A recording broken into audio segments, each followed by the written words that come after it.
For generations, the cultural blueprint for the nuclear family has relied on a single defining assumption: men are the inherent protectors and providers.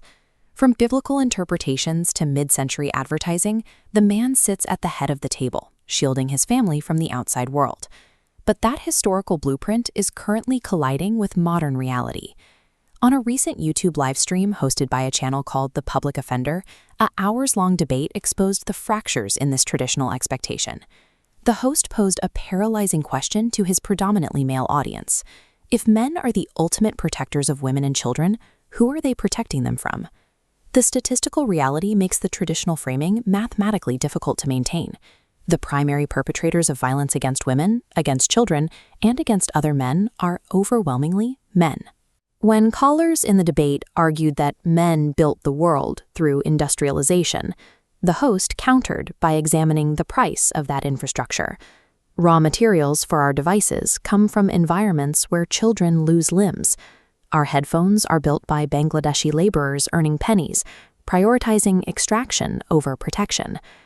Clinging to a definition of protector that contradicts these statistical realities is leaving a generation of men defensive, divorced, and completely lost regarding their actual roles in a modern household. This logic flowchart maps out the core conflict raised during the host's debate with a caller named Augustine. It highlights the impossibility of a single demographic acting as both the primary predator and the primary shield. By definition, the designated protector and the primary threat lead back to the exact same group. This forces a redefinition. If the physical threat is mostly internal to the gender, actual protection often looks like safeguarding community secrets, absorbing stress, and maintaining emotional stability, areas where women consistently over-index. The debate then shifted from physical protection to financial provision, highlighted by caller King Cooper. Cooper firmly believed his financial contributions alone sustained his marriage. Cooper laid out his defense. He worked grueling night shifts on the railroad, ran side businesses doing lawn care during the day, and paid all the household bills. Despite this immense physical and financial sacrifice, his 11-year marriage still ended in divorce. The host contrasted Cooper's purely financial view with the modern definition of provision. Provision today requires unseen emotional labor, knowing a child's allergies, remembering their teachers' names, and managing the household's mental load. The mental load is the invisible, continuous cognitive effort required to organize and sustain a family's daily life. Financial capital is a baseline, but it is no longer sufficient to sustain a modern partnership on its own. Without consistent emotional provision, the relationship inevitably collapses under the weight of neglect. When men like Cooper realize their financial sacrifices didn't save their relationships, and they lack the tools to perform that emotional labor, where do they turn to make sense of the failure? Many are funneled directly into an algorithmic escape hatch, the red pill. The red pill is an online subculture centered on male grievance and traditional gender dynamics. This internet echo chamber feeds on male insecurity, offering content that completely absolves them of accountability for their failed relationships.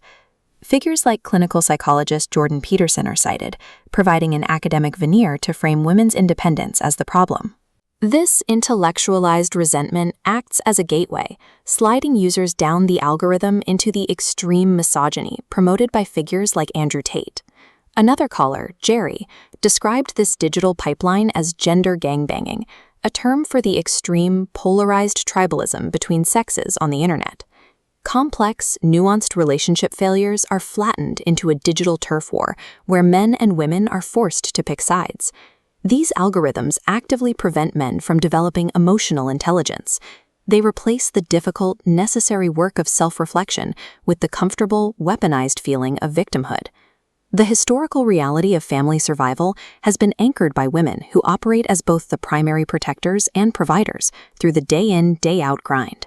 While men focus on external metrics, mothers manage the intricate internal details that keep a household from fracturing.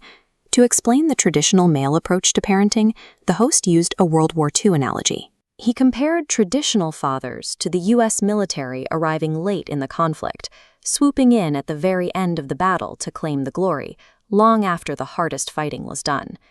He contrasted this late-stage glory with what he called the sacrifice play. This is the daily logistical and emotional work, the cooking, the scheduling, the listening, that mothers primarily handle. That quiet grind is what actually wins the war of parenting. This animated chalkboard play illustrates the host's new model for fatherhood. Instead of relying on stoic, rah-rah masculine outbursts to discipline a child, he advocates for a clear, communicative plan, treating emotional regulation like a coordinated strategy to be executed in partnership with his wife. This establishes the ultimate requirement for a modern protector: the ability and willingness to protect your partner and your children from your own unhealed trauma. Becoming a fully actualized, emotionally intelligent human being requires moving past a performance of traditional masculinity.